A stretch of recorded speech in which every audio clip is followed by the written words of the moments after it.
स्वागत है आप सभी लोगों का मेरे चैनल साइंस टू टेक्नोलॉजी में। मैं अनुपम विपुल आप सभी लोगों का स्वागत करता हूं आज के शो रॉकेट मंडे में। आज हम लोग बात करेंगे स्पेस न्यूज़ 29 मतलब जिस डेट पे ये शूट कर रहा हूं 29/09/23 के बारे में। तो आइए समझते हैं। तो हाल फिलहाल में सबसे बड़ा न्यूज़ है ओसाइरस रेक्स जो है जिन्होंने सैंपल कलेक्ट किया था 20 अक्टूबर 2020 को यानी 2 साल पहले। वो जाके ठप्पा मार लिए थे एस्ट्रॉइड पे। उसका होम डिलीवरी कर दिया गया है। वो 24 सितंबर 2023 को धरती में होम डिलीवरी कर दिया गया है। सैंपल को पूरी तरह से मतलब कि जैसे ही ये लैंड किया इसको बैग में डाल के नाइट्रोजन फ्लशिंग स्टार्ट कर दी गई और कोशिश ये किया गया कि सील अच्छा रहे। लेकिन आप समझिए कोई भी चीज़ अगर इतना री एंट्री करता है यानी कि जो आसमान से आप री एंट्री करते हो उस पर वाइब्रेशन का लोड पड़ता है, कंटेमिनेशन का रिस्क बढ़ते चला जाता है। तो आप समझिए कि एक कंटेमिनेशन को दूसरे इनर्ट चीज़ से हटाया जा रहा है। इसीलिए इसका आप जितना भी फोटो देखेंगे, जितने भी वीडियो देखेंगे, हर जगह एक आदमी नाइट्रोजन का सिलेंडर लेके दौड़ रहा है। तो वही समझिए कि इसको नाइट्रोजन से पर्च किया जा रहा है। क्यों? क्योंकि अगर नाइट्रोजन लीक भी करेगा तो वो एक्टिव उतना नहीं है, इनर्ट है, तो नुकसान नहीं करेगा। मतलब जो सैंपल है उसकी ऑथेंटिसिटी बनी रहेगी। तो हिसाब वही समझिए। और टारगेट ये है कि इसको अनवेल किया जाएगा, मतलब अभी खोला नहीं गया है। इसको खोल के देख लिया, हाँ, सब चीज़ है, सब चीज़ हो गया, लेकिन खोला भी नहीं गया है। इसको मतलब इक्विलिब्रियम का इंतज़ार कर रहे हैं। कुछ है उनका प्रोसीजर है पूरा, आप देख सकते हैं नासा के साइट में। इनका टारगेट अनवेलिंग किया जाएगा बेनू का संपर्क को 11 अक्टूबर को 11 बज के मतलब यूएस टाइम के हिसाब से 11 बज के 15 बजे, मतलब समझिए जीएमटी टाइम में, हमारे लिए 8:30 बजे रात को। तो वही समझिए। और इसका टारगेट ये है कि इसका सिर्फ थोड़ा-सा हिस्सा, मतलब जितना ये कलेक्ट करना चाहते थे, उससे थोड़ा ज़्यादा कलेक्ट हो गया। इनका टारगेट था कि 60 ग्राम है, तो क्लेम आ रहा है कि भैया 65 ग्राम तक शायद हम लोग पहुँच गए। तो वैसे समझिए कुछ ही ग्राम यूज़ किया जाएगा जिससे स्टडी की जाएगी और बाकी सारा को सीधे सील करके रख दिया जाएगा। और ऐसा नासा हमेशा करता है और ऑलमोस्ट हर मतलब मिशन के साथ ऐसे होता है। अपोलो के टाइम में भी लूनर रॉक्स लाए गए थे, तो सारा का सारा उसी टाइम स्टडी नहीं किया गया था। उसी टाइम से लॉजिक था कि आज हमारे पास जो औज़ार है, इससे अच्छा औज़ार 10 या 20 साल बाद आएगा। तो आज थोड़ा-सा एकदम कम लेके जिस पे जितना रिसर्च कर सकते हैं, करते हैं, उसके बाद उसके बाद रुक जाते हैं। फिर जब 20 साल, 30 साल बाद कुछ नया टूल आ जाए, नया डेवलपमेंट हो जाए, फिर उससे थोड़ा-सा और सैंपल लेते हैं, फर्स्ट करते हैं। अब बेनू के साथ भी यही किया जाएगा कि आज इसमें जितना भी हमारे पास मॉडर्न टेक्नोलॉजी है, होप ये रहता है कि आने वाले टाइम में उससे भी बेटर रहेगा। तो एक ही शॉट में उसको खपत नहीं कर देना है। और यहाँ पे इंटर शेयरिंग भी होगी, यानी कि जो जापान के मिशन से लाया गया था, वो भी नासा के पास है और नासा ने अपना मिशन भी वहाँ उनको दे देंगे। मतलब इसका थोड़ा-सा हिस्सा उधर दे दिया जाएगा कि आप भी रिसर्च करो, आपका रिसर्च मटेरियल हमारे पास है, मिल बाँट के खाएँगे। और वही समझिए कि मेजॉरिटी इसका हाथ नहीं लगने वाला है। मतलब इसका मेजॉरिटी का मटेरियल समझिए अराउंड 50 ग्राम्स मटेरियल को कोई छुएगा भी नहीं। वो बस सील करके रख दिया जाएगा। ऐसा हर मिशन में होता है। तो हम लोग मार्स रिटर्न मिशन जब करेंगे, तो जो आएँगे उसके साथ भी यही होगा। ये हमेशा होता है, कोई ऑड बात नहीं है, हमेशा होता है। अब बात करते हैं स्टारशिप में कुछ हुआ। स्टारशिप में ये समझिए कि एफएए यानी फेडरल एविएशन एडमिनिस्ट्रेशन जो है, वो लॉन्च लाइसेंस डिले कर दिए हैं। उनका टारगेट है ऑप्टिमिस्टिकली कि ये अक्टूबर के एंड तक में लाइसेंस ग्रांट कर सकते हैं। तो समझ लीजिए नवंबर में ही आप एक्सपेक्ट कर सकते हो इसका लॉन्च। और इसमें सबसे बड़ा दिक्कत क्या है? इसमें दिक्कत है कि वाटर डेल्यूज सिस्टम जो है, ये जो पानी से प्रेम बरसा रहे हैं, ये इसका इफेक्ट जो है स्टडी करना पड़ेगा क्योंकि ये एरिया मरीन लाइफ के लिए काफ़ी इंपॉर्टेंट है। आप इतना ज़्यादा पानी, हम लोग मतलब ये सब जगह का सेंस नहीं बनता है क्योंकि आप वहाँ हो नहीं। तो मतलब कॉन्टेक्स्ट नहीं मिलता कि कितना, आप कहने को बस बोल दो कि भैया 10,000 लीटर 50,000 लीटर, वो बहुत ज़्यादा पानी है, बस ऐसे गायब नहीं हो जाएगा वो पानी। वो पानी का क्या हो रहा है और प्लस उसमें आप इतना स्टीम बदल रहे हो मेजॉरिटी का, तो उसका स्टडी पढ़ना पड़ेगा। तो वो सारा चीज़ अभी क्लियर नहीं हुआ है। एफएए उसी चीज़ को सॉर्ट कर रहा है। उसके ऊपर एक दिक्कत है कि एफएए के ऊपर लॉसूट फाइल किया गया था कि स्पेसएक्स को यहाँ पे कैसे आपने अप्रूवल दे दिया रॉकेट के लिए, क्योंकि ये जगह एक सेंचुरी है, यानी कि मतलब प्रोटेक्टेड लैंड है वाइल्ड लाइफ के लिए। बहुत सारे इंडेंजर्ड स्पीशीज है वहाँ पे, आप रॉकेट लॉन्च करोगे कुछ साल के अंदर ही सारी स्पीशीज साफ हो जाएगी, तो वहाँ पे आपने दे कैसे दिया? तो उस पर लड़ाई झगड़ा चल रहा है। और उसमें समझिए कि अभी वो तो हो गया एफएए का, स्पेसएक्स भी उस पे फाइल कर रहा है। जिस टाइम मैं ये वीडियो बना रहा हूँ उस टाइम में मतलब एफएए और स्पेसएक्स दोनों मिल के फाइल कर रहे हैं कि इंजंक्शन टाइप की इसको फेंकिए बाहर, कोई मतलब नहीं है इसका, हमने सारा काम किया है, रिव्यू किया है। लेकिन वो अभी तक जिस टाइम मैं वीडियो बना रहा हूँ फेंका नहीं गया, तो लॉ सूट एक्टिव है, मतलब उसका डेट नहीं निकला है अभी। तो वो चल रहा है। फिर अब स्पेसएक्स खुद लोग क्या कर रहे हैं, वो कर रहे हैं ऑर्बिटल फार्म बड़ा कर रहे हैं। और मैं जनरली अब थोड़ा कंफ्यूज हूँ कि भैया कब, मतलब इनका मे बी पावर लिमिटेशन हो, लेकिन हमको समझ में नहीं आ रहा कि अभी तक ये लोग एयर डिस्टिलेशन प्लांट क्यों नहीं बना रहे। इनको 3 चीज़ें खाते हैं खूब ज़्यादा, मीथेन खाते हैं, खूब ज़्यादा आपका ये लिक्विड और नाइट्रोजन खाते हैं, खूब ज़्यादा ये लिक्विड ऑक्सीजन खाते हैं। अगर एयर डिस्टिलेशन आप वहाँ पे रखते हो तो 2 चीज़ हो जाएगा आपके पास ऑन साइट। और क्योंकि बहुत ट्रक खरीद कर गए, मतलब एक रॉकेट को फिल करने के लिए ट्रक का पूरा पलटन लगता है, बहुत टाइम भी लगता है। और कितना बड़ा आप टैंक फार्म बनाओगे, और फार्म बड़ा बनाने का कोई फायदा है नहीं ना, क्योंकि एक्चुअली आप बना बड़ा कर दिए, उसका मतलब बस ये हो रहा है कि बस आप उसको रिफिल करते रहो कंटिन्यूअसली। तो मैं थोड़ा उस बात से कंफ्यूज हूँ कि अभी तक ये लोग एयर डिस्टिलेशन क्यों नहीं गए। मेरा गेस है कि अभी पावर लाइन जो इनके पास अभी रिसेंटली बिछाया गया है 33 केवी का, वो उतना पावरफुल नहीं है कि मतलब एयर डिस्टिलेशन का कंटिन्यूस लोड बर्दाश्त कर सके। मे बी आने वाले टाइम में, लेकिन समझिए काम चल रहा है, एफएए पे भी हाई तौर पर चल रहा है। तो अक्टूबर को तो आप ऑलमोस्ट भूल ही जाइए कि अक्टूबर में लॉन्च होने वाला है कुछ। तो अब बात करते हैं वर्धा स्पेस के बारे में। तो वर्धा स्पेस के बारे में इनका टारगेट था, ये छोटी कंपनी है, इनका टारगेट है कि ये ऑटोमेटेड स्पेस मैन्युफैक्चरिंग करेंगे। स्पेस मैन्युफैक्चरिंग अभी जितना भी हो रहा है वो सब आईएसएस में भेज के करते हैं, और होप है आने वाले टाइम में कल बड़े बड़े ये हो जाएंगे स्पेस स्टेशन। 2 स्पेस स्टेशन पे काम चल रहा है, जिसमें आपका एक्सियम है जो सबसे क्लोज है रेडी होने के, वो प्राइवेट होगा, लेकिन उसको उस पर मेजोरिटी हक नासा का ही रहेगा, तो वो कोई बड़ी बात नहीं है। और रहा बात आईएसएस में, कोई भी जा नहीं सकता क्योंकि ऑलमोस्ट 18 मंथ का वेट टाइम होता है। 18 मंथ पहले आप सबमिट करो, उतना बैकलॉग है उनका। और रहा बात आपसे कोई बड़ा प्लेयर आ गया तो आपका रिजेक्ट कर देंगे। तो उस केसेस में बहुत कंपनी बहुत चीज़ करना चाहती है स्पेस में यूज़ के तौर पे, कि सर वहाँ जाके हम कुछ कर रहे हैं जो धरती पे नहीं हो सकता, उनके पास कुछ नहीं है। तो ये छोटी कंपनी ये साइड एंट्री मार रही है कि सर हम आपको एक कैप्सूल देंगे, उसमें आप ज़ीरो जी इन्वायरमेंट में एकदम डीप वैक्यूम में अगर आपको कोई काम करना है जो वहीं ये 2 चीज़ जिसको चाहिए वो करो। और इनका टारगेट है कि कोई भी ह्यूमन नहीं रहेगा इस सिस्टम में, यानी कि दाम बहुत कम रहेगा, लो कॉस्ट रोबोटिक्स पे करेंगे। और इनका जो फर्स्ट लॉन्च था वो फाल्कन 9 में ऐसे साइड मिशन के तौर पे टपक के निकल लिए ऊपर। तो ये हो गया। इनका टारगेट ये है कि ये कंपाउंड बनाएंगे, कॉम्प्लेक्स केमिकल कंपाउंड बनाएंगे। वो कंपाउंड का नाम है लेकिन वो मैं पढ़ना नहीं चाहता, मेरा भैया पढ़ सकता है, डॉक्टर है वो पढ़ सकता है, मैं नहीं पढ़ सकता। तो टारगेट ये है कि बहुत सारा कॉम्प्लेक्स कंपाउंड हम लोग को लगता है मेडिसिन में। अब बात है कि वो कंपाउंड की क्वालिटी बहुत खराब होती है धरती में। ऐसा क्यों?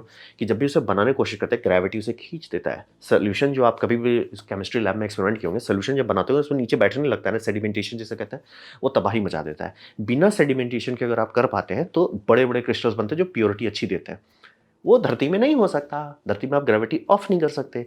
तो हिसाब वही कि स्पेस में चले जाओ, वहाँ पे ग्रेविटी ऑफ है, मतलब रिलेटिव ग्रेविटी ऑफ है, तो आपका क्रिस्टल ग्रोथ बहुत अच्छा होता है। जो लिक्विड में ग्रो करने की कोशिश करें वो बहुत अच्छा होता है। तो टारगेट वही था कि ये फिलॉसफी है, ये हाइपोथेसिस है कि अच्छा हम ये करना चाहते हैं।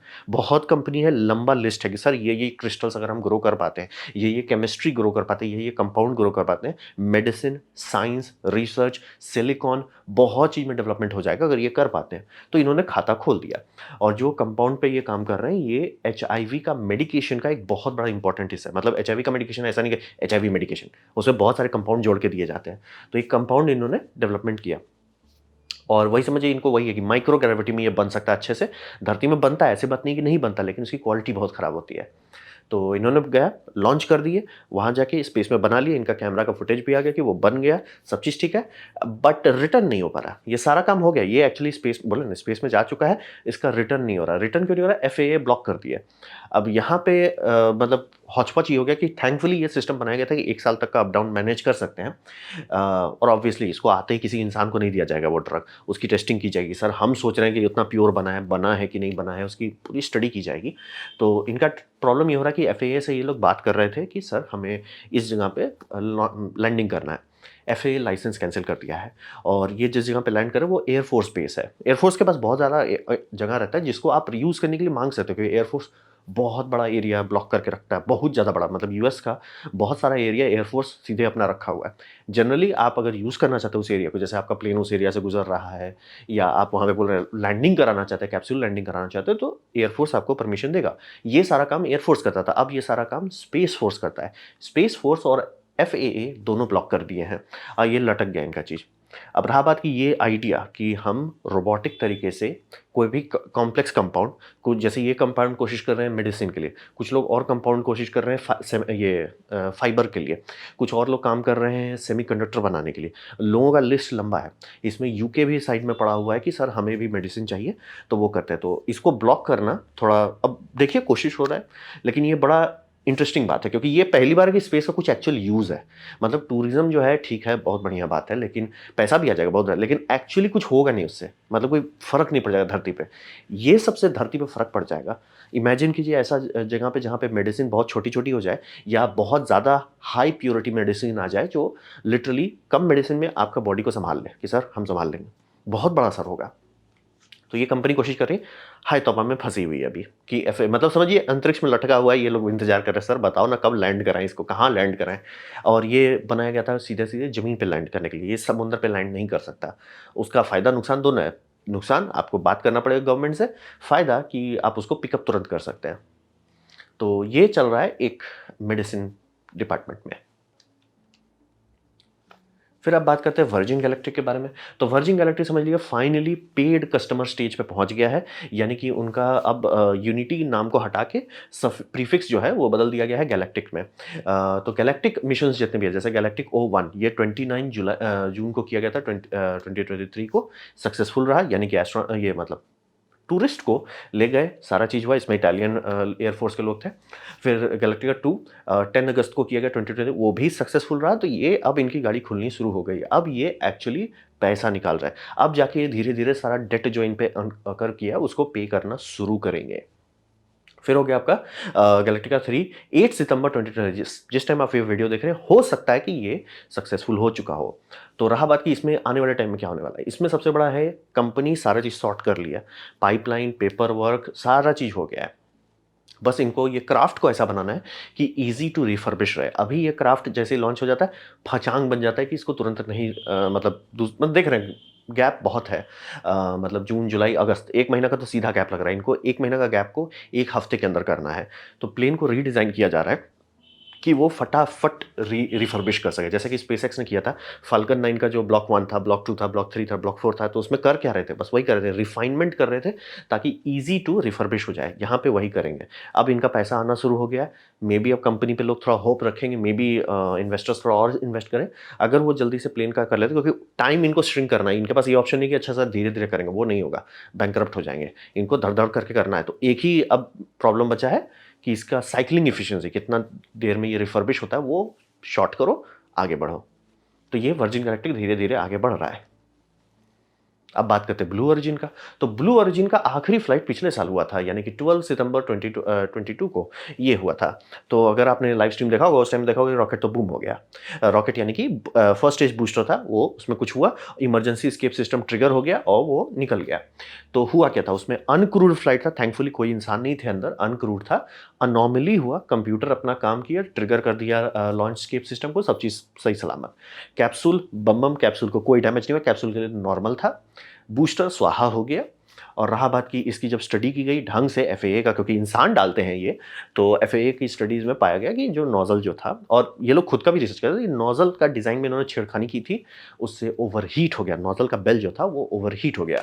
तो वही इसको देखिए, यहाँ पे जब कलर चेंज हो रहा है, नोजल डैमेज होना शुरू हो गया, कलर चेंज हुआ, भड़ भड़ किया, खत्म, नोजल डैमेज हो चुका था। तब तक इमर्ज कंप्यूटर समझ गया सर थ्रस्ट चला गया है, अब हमें निकल जाना चाहिए। तो नोजल को रीडिज़ाइन कर रहे हैं, मतलब माइनर ट्यूनिंग कर रहे हैं। यही वो कर रहे थे पिछले 1 साल से, क्योंकि वो आखिरी मिशन था।